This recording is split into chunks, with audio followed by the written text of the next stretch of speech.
Alright, people want to adjust music to 432 Hz using Audacity. So yeah, I'm going to show you how to do it without messing up the sound. Too many people are messing up the sound. You can hear on YouTube music with all those artifacts in the sound and things like that. So here we go. Yeah, I've loaded a track. Okay, your first problem, it's mastered. And if you going to pitch shift the song, that maximum peak level there is going to maybe go higher in places, and it's going to create those artifacts as your computer translates those into little bubbly sounds. So first thing you want to do is go to amplifier and just reduce your volume a little, 1 decibel. So you can put it back up later if you want to, a little bit closer. I will just leave it because when they put the stuff on YouTube or any streaming internet thing, it also gets converted again and whatever. So that can also create peaks. So if you want to always have this nice clean sound while streaming, I would recommend lowering this a tiny little bit like that. Alright, so now we can play with this file. Let's listen to it first.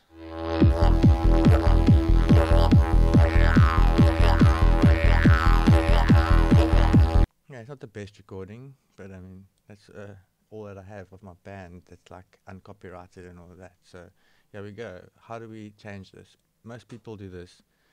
Change pitch without changing tempo. This actually doesn't work so well. This makes a bit of a mess of your sound as it changes the pitch and tries to keep the song length the same.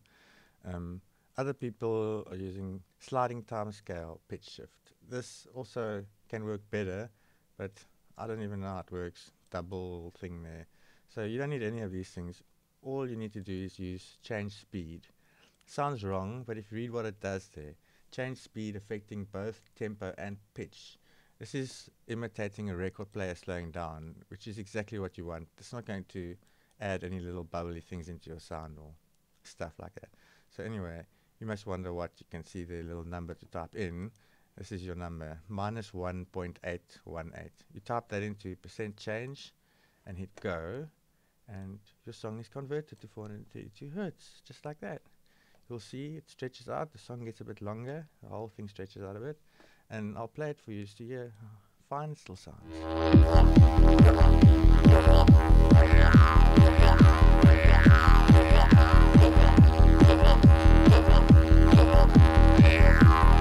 Sounds perfect. I'll undo it back to 440, just compare the two quickly.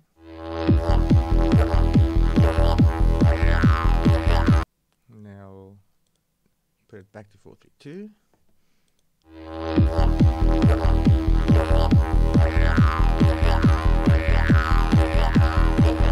So there's absolutely nothing wrong with that. No missing bass drums or funny problems like that.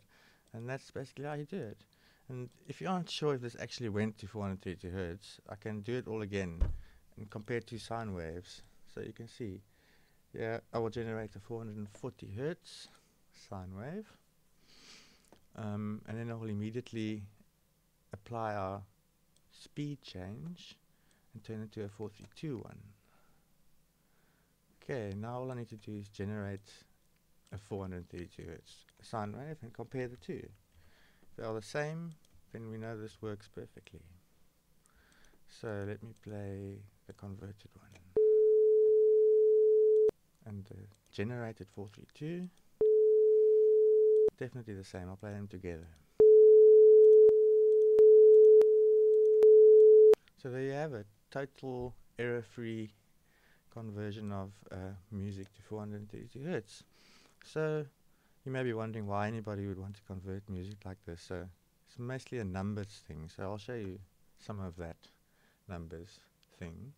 If you look at this chart that I've made, on the left, equal temp 42 adjusted. So if you had adjusted an ordinary 440 Hz piece of music using this method, your Hertz frequencies for your 12 notes will now be what it says over here.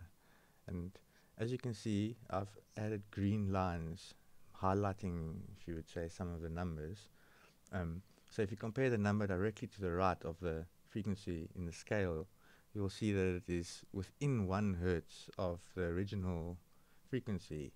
So that means if you're using a piano or any music that you've adjusted, a lot of the time you'll be pretty close. You know, all notes drift around a bit, but generally you're right there. So what is special about the numbers on the right, 216, 256, 288, 384, and 432, And to the right of them is their lower octaves, which are also going to be in your scale, except for obviously the lowest ones are out of hearing range. But they're also part of it numerically. So those numbers, what is interesting about them? Well, mainly the 288 and the 432 are very interesting. Obviously, the 256 is the way cells divide, 1, 2, 4, 8, 16, and inside your computer, a lot of things work like that. So it's an interesting number in itself. But here's another chart. You could just pause the video and look for yourself how the numbers 144 and 216 and 108 and 432 are all in all of this. And you might wonder how could 432,000, for example, be in harmony with 432 or connected to it in any way. But if you add a 0 to a number, you are multiplying it by 10, and your 10th harmonic or overtone is frequency multiplied by 10, so they are still harmonious with each other. And then also, obviously, a number like 432,000 is 432 units of 1,000, so this is all connected in a strange way. Numbers are very strange.